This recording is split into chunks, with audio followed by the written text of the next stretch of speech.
This is a production of PBS Charlotte.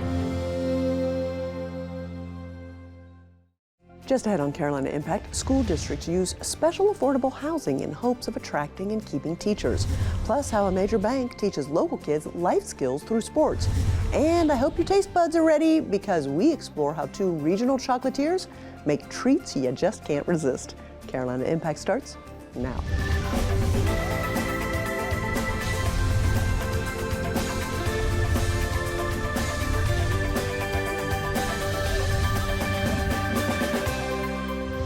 Good evening. Thanks so much for joining us. I'm Amy Burkett. Big city school systems like Charlotte-Mecklenburg and small town school systems in rural areas all share a common problem: how to attract the best new teachers while keeping current teachers from leaving for better paying jobs somewhere else. Now they're trying something new, offering affordable housing for teachers only, hoping that teachers who want to live here will also want to work here. Carolina Impact's Jeff Saunier and videographer Max Arnold show us what CMS is planning here in the Queen City and where it's already working elsewhere. Yeah, school systems here in the Carolinas don't have much of a say when it comes to raising teacher pay. Most of those decisions made by lawmakers in Raleigh and Columbia. But here's another idea. How about schools using other financial tools to help make those teacher dollars go farther, especially when it comes to the high cost of housing? School was a safe haven. And I also attended Northridge when I was in middle school. Janita Nashville is a CMS success story. A former student here, now a teacher here. I felt a duty to come back because skills can't be passed on unless you kind of develop them as an educator yourself. Nashville seeing her former self in the middle schoolers she now works with. I don't know, she just motivates me every day. You gonna go to class right there? You can go. She motivates me every day. She's the reason I get out of my bed and come here every day. But just being able to be that guiding light, because at one point when I was here, I had to have that guided light, and I had to have someone that was willing to take that time to say, hey, today's gonna be a good day. But teachers who make a difference in their students' lives, well, they also have to make ends meet in their own lives. Nashville says she spends half of her monthly teacher's paycheck just on rent. Is it harder today to make a living as a teacher than it was when you started? With the local prices increasing, cost of living is changing, being able to go to sleep at night and knowing that your home is safe and knowing that you're not in a problematic neighborhood, it's important. When the district surveyed our teachers, 93% said they are most concerned about housing costs, and another 61% said housing may impact whether or not they continue to work with CMS. That's why CMS leaders are launching this new program called At Home in CMS, working with business partners to offer teachers reduced rent on nearly 2,000 existing local apartments. Those who want to buy a home can also qualify for special low pricing and bank financing on townhomes for teachers. And CMS has plans for its own $30 million affordable housing complex, with rental homes built for CMS by CMS, all on CMS property. The final phase of this development is a first-of-its-kind Charlotte-Mecklenburg educator community. We're exploring possible routes and models for the design and financing of this complex. But south of Charlotte, here in Winnsboro, where the town's entire population is less than some Charlotte high schools, well, they've already figured out how to help solve their teacher housing problem. Every time I come out here, Jeff, honestly, I just am so excited what our foundation was able to piece together. Dr. Sue Rex chairs the Fairfield County Education Foundation, walking us past these rocking chair front porches and wooded screen porches out back, an entire neighborhood of new homes, all built just for teachers. In Winnsboro, it's difficult to find affordable, attractive housing at a price that teachers can afford. And so it was from that we birthed the idea of teacher housing. After a year of clearing lots and paving streets, South Carolina's first ever teachers-only neighborhood finally had its move-in day back in August. For Winnsboro, it's also the town's first new housing development in decades. Well, up until now, we've been able to build 16 homes. 8 of them are one story and 8 are 2 story. And we're very much hoping to raise enough money that we can build 9 more for next school academic year. The one-story homes for this year are renting at $700 a month, and the 2-story at $900 a month. That's a difference maker. That's a real game changer, I suppose, for a lot of teachers. It really is, and we think that most of them are probably saving $1,000 a month. Dr. Rex says on the 22 acres donated by the school system, there's enough room for 50 homes in all, including this technology center where teachers can take online training courses. And it's all located right next door to Fairfield Central High School and Middle School. We have a waiting list of teachers who want to be here. I think some of them kind of stood back thinking, I don't know if I'd like living there.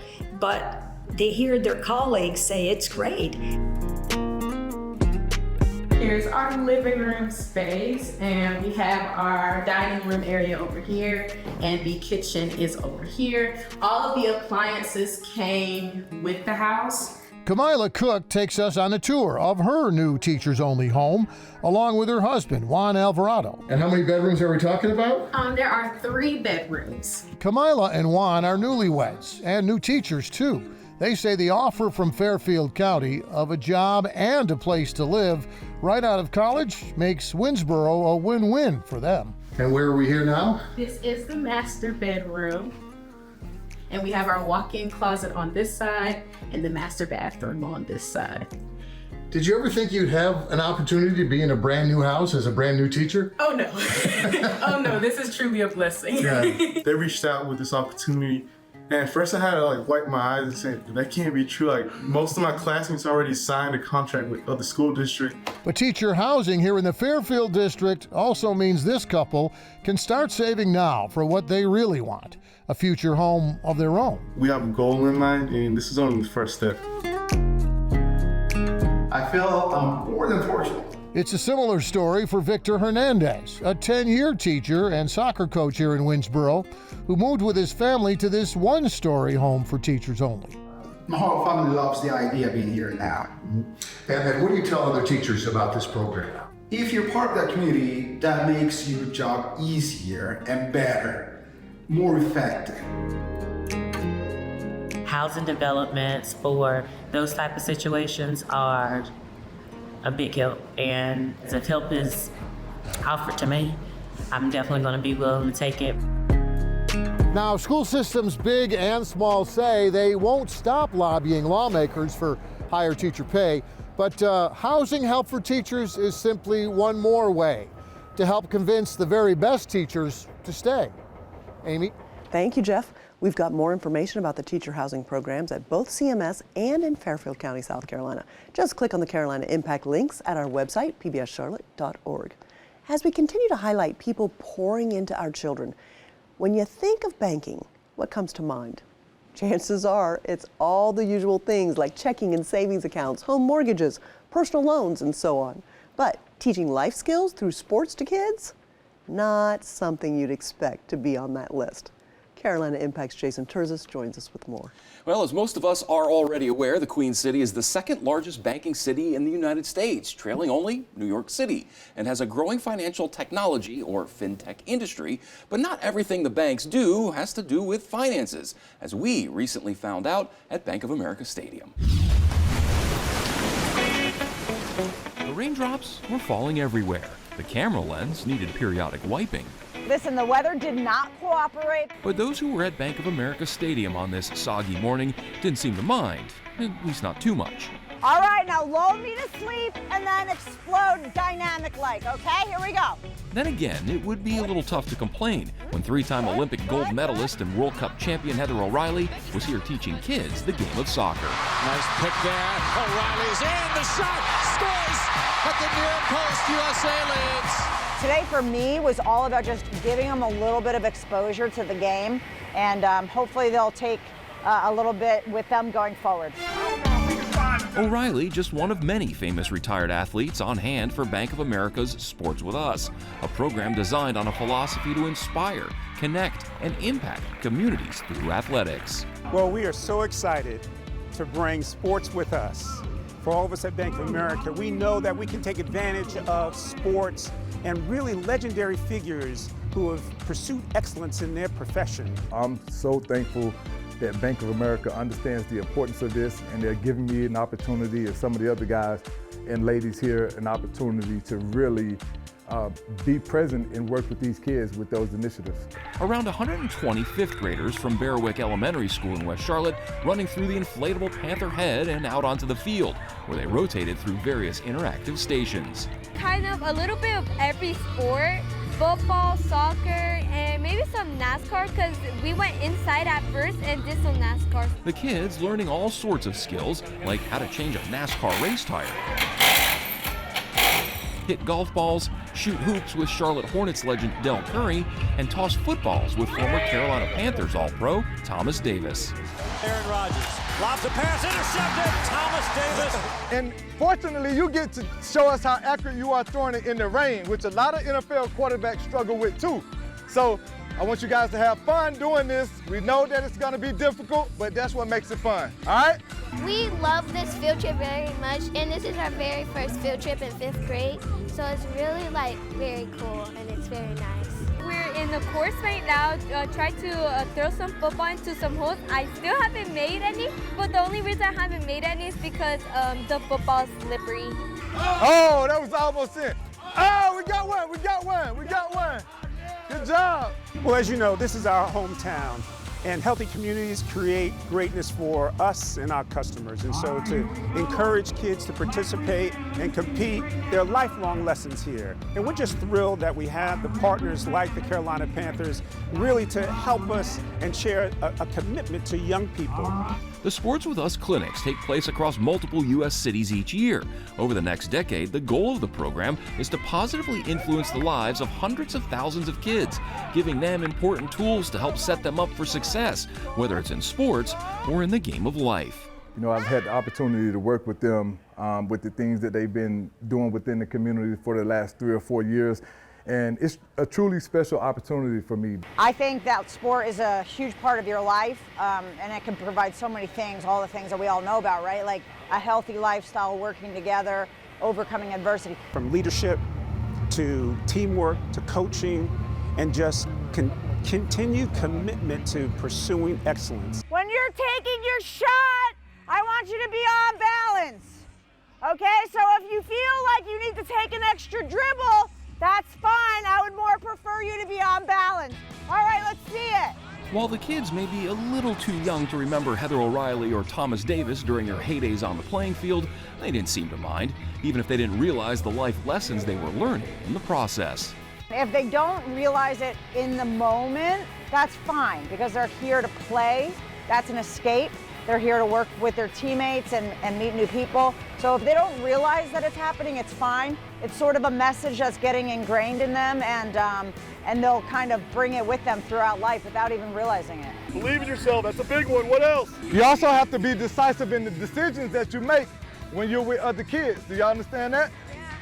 Because a lot of times, that can be the difference in getting in trouble and not getting in trouble, making good decisions versus making bad decisions. I think it's very important to teach these kids that we're working with today some of those qualities and some of those life skills that will ultimately go a very long way for them. I love to see positive impact like that. Is Bank of America looking to expand the program? They are, and this whole thing is just really weird. You just wouldn't think of banks with sports, but it is an interesting concept. Yeah, in November, BOA announced a multi-year partnership with British soccer star David Beckham. He will be serving as the ambassador for the Sports With Us program, helping with partnerships and branding and various events to help celebrate achievement and support communities. So interesting, they're partnering with David Beckham. They're doing these sorts of things not only here in Charlotte, but in other cities. You just wouldn't think the banks and BOA with sports, but it's a unique combination. I mean, it's a big deal to get David Beckham. Absolutely, yeah. I mean, that's huge. I always learn something new when you come to visit. Thanks, Jason. We try. We all have unique talents and cultures and hobbies, especially here in our region. Carolina Impact's Dara Khalid and videographer Russ Hunsinger introduce us to a couple whose special art collection pays homage to their Puerto Rican heritage. We've all got hobbies, right? The activities we like to do in our spare time, simply because they make us happy. Well, what about a hobby that's led to a collection of over 600 items? This is one piece we acquired in the last 3 months. For more than 50 years, Francisco Toste Santana and his wife, Nitza Meravilla Piñero, have been collecting hand-carved Puerto Rican Santos de Palo, the traditional Catholic wooden saints that embody centuries of faith, artistry, and culture. It's the faith that people had that the Santo will help them when they were in remote areas without communication and nobody around to help them. They pray to their Santos. According to art historian and curator Dr. Dori Rinspudan, this practice of crafting Catholic images started in the 16th century by Puerto Rico's first Spanish immigrants. When Franciscan friars arrived on the island in the 1500s to convert indigenous Taíno people to the Catholic faith, they couldn't find many images of their saints, so the friars looked to Taíno artisans and immigrants without training to create the wooden figurines.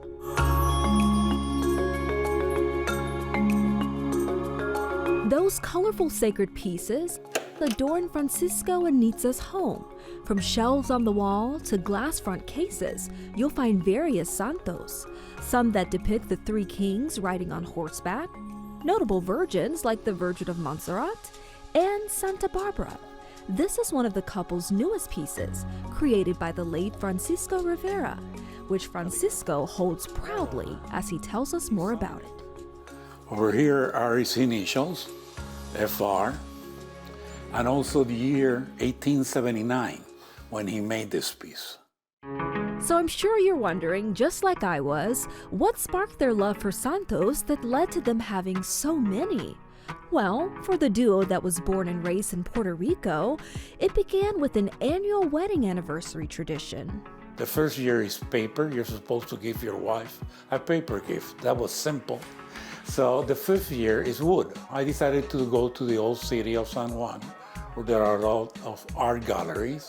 I saw three kings, which are the three Mayas, and I decided to buy it for her. I took it to her, and she was very pleased with it. That got the ball rolling for years to come, not just with anniversary gifts, but inspiring Nitza to begin creating santos herself. Since the first day, I got hooked, and I really like it. You can see one of Nitza's santos, the Lonely Soul of Purgatory, up close at the Mint Museum Randolph. It conveys a powerful belief in their religion. If you die with some sins, first you go to purgatory, then after a lot of prayers and whatever, you go to heaven. Nitza's santo isn't the only one you can see at the museum. In fact, you can see nearly 200 items from their personal collection. The exhibit, Art of Devotion, the Santos de Palo tradition of Puerto Rico, is made exclusively with their pieces. A museum is supposed to be a place where people come in and realize that every object has a story and a significance and was made by someone. I hope that everyone takes a moment to pause and think about the origin story of these objects. Magnifica. As Francisco and Nitza gaze upon their beloved santos from their birthplace, their hearts are full seeing them on display in Charlotte, where they've called home for more than 5 years. The presentation is gorgeous, and to see our santos in this place has been very important to us, so that many more people know about this tradition, which is part of our country. Just how the santos eloquently capture Puerto Rican culture, so do moments like this, where the couple enjoys drinking chilled glasses of coquito with their daughter. Cheers. Cheers. It's very traditional that people will make a recipe at home and take it to their neighbors or friends during the Christmas time. From the simple joy of family moments to the rich heritage of their Santos de Palo collection, Francisco and Nitza continue to preserve the spirit of the art of their faith and share its vibrant legacy. For Carolina Impact, I'm Dara Khalid. Thank you, Dara. The couple's love for santos go beyond collecting. They've written a combined 7 books about them. Well, we've got a sweet treat to wrap things up this evening. In a city known for its craft breweries and culinary creativity, few people realize the Queen City is also home to some passionate chocolatiers. Eccentric, devoted, and absolutely serious about their craft. Carolina Impact's Chris Clark introduces us to two who are reshaping what chocolate means. They'll teach us that great chocolate isn't made in a factory, it's made with obsession. Come with me. Willy Wonka made chocolate feel like fantasy. World of pure imagination. But for these two, chocolate began as a memory, the kind they grew up with in Europe. Richer, deeper, unforgettable. I grew up eating that chocolate. And at the age of 12, we immigrated to the U.S. I went looking for my chocolate, and I couldn't find it. One chases it back to the bean, the other reshapes it through art and reinvention. Different paths toward the same taste. I always loved that chocolate that, like really melted in your mouth. I was wanting to recreate the chocolates that I had as a kid. At her shop, the Underground Truffle, Isa Weinrib makes chocolates her clients love. Her path to the sweet life was less than straight. Her father was a chef, and she did go to college, but not for culinary arts. It was for mechanical engineering. Wait, what? Of all the things? Not exactly the magic ingredient. I know, I was like, why? Fair question. Can't wait for this answer. They talked me into, they're like, we need women in engineering. So she did the practical thing, earned the degree, and built a solid career in interior design. But one problem never went away. When I would go visit my cousins, I would always bring back chocolate that I purchased there in Europe, because we still couldn't find any good chocolate here. It started with suitcases. Chocolate smuggled home for friends. Then truffles made locally led to a supplier in South America shipping in bulk, and inside one shipment, something unexpected. They sent me a VHS tape of their process. I put that tape in there and I watched this. It was like 30 minutes long, and I'm like, oh my God. Beans, they grow on a tree and they come from a pod, and then they do this and they ferment them and roast them, and like, I had no clue. Looking to make her product more authentic, she took a trip to Costa Rica with friends. There, at a place called Coco Etica, she didn't just tour a farm. She got an education. They had this big outdoor fire that they roasted beans on. After they roasted them, they had they put it in a bag, and I think they had like a rolling pin or a big stick, and they cracked it all up. She brought those lessons back to Charlotte, not just to improve the flavor, but to understand chocolate from the inside out. When you put the nibs inside of the drum and you turn on the machine, you don't add heat, it's just the friction of those wheels turning and rubbing on the bottom plate of that stone plate that creates friction, so it starts to melt. It's part science, part patience, and something Asa is eager to share, teaching classes on not just how chocolate is made, but where it comes from. How it sort of became sophisticated over time, but it started in such a simplistic way, and the types of tools that were used in ancient cultures to create the chocolate from scratch. She walked us through the whole process, from meeting farmers in Puerto Rico all the way through to her hand, roasting and hand shucking chocolate. It gave me a new appreciation. The actual fruit pod to letting that ferment and roast and grind, and she makes the chocolate from start to finish, and that's a local thing, which I would never have guessed that would be happening in Charlotte. Asa chases chocolate back to the source, the bean, the grind, the science. But for another chocolatier in Charlotte, the obsession isn't where chocolate comes from. It's how it's supposed to feel when it melts. The taste he remembers from growing up in Europe. I make chocolates that I like. If I don't like them, you won't see them in my box, period. That stubborn streak? It's not new. Marvin's whole career has been built on detail and reinvention. I started out as a DJ after school, just as a side gig. I loved doing that. Then I went to trade school, become a hair and makeup artist back in Germany. I worked in a few salons in Germany, and then I got an offer from an agency, Celestine Agency in LA. From Germany to Los Angeles, he built a career working with top talent, top stylists, and no room for mistakes. It was long days, high standards, and some of the best in the business trusting him with their image. For Marvin, creativity kept changing form, from hair and makeup to designing clothes to making jewelry. I always loved to be crafty, creative, switched more into like adding sterling silver to it. So before it was all like leather cuffs and that kind of stuff. So then I went into the jewelry stuff, and since I've known a lot of stylists, I would give them jewelry to use on set. After a stint as a chef and time spent counseling others, life stepped in with a hard reset. The recession hit, jobs disappeared, and Marvin took the work that was available. 2008 happened, so all money crashed, everything gone, right? I had to find some kind of job. The only thing that was like available was a clerk position in it was called confectionery. It wasn't the plan, but it put him back where he'd started, surrounded by sweets and possibility. I went to the owner and I'm like, actor, can I maybe do some truffles and see how they go?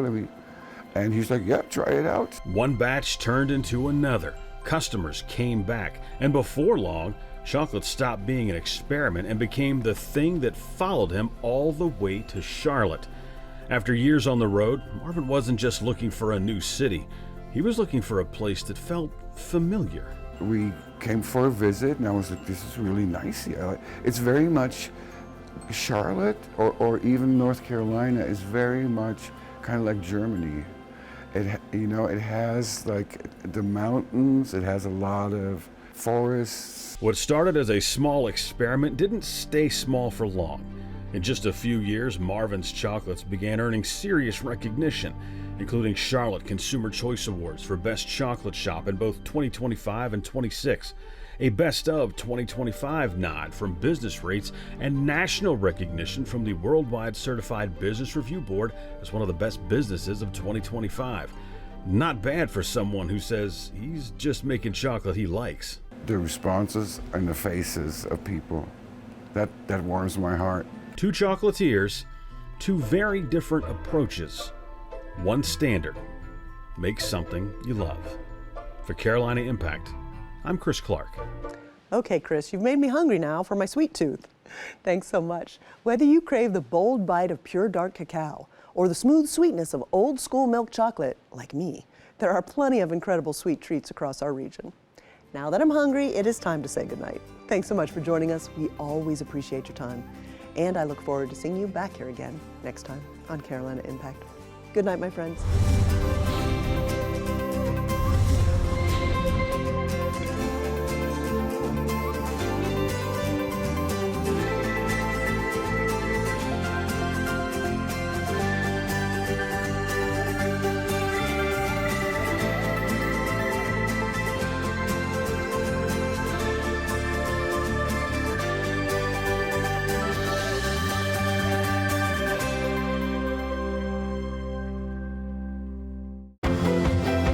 Production of PBS Charlotte.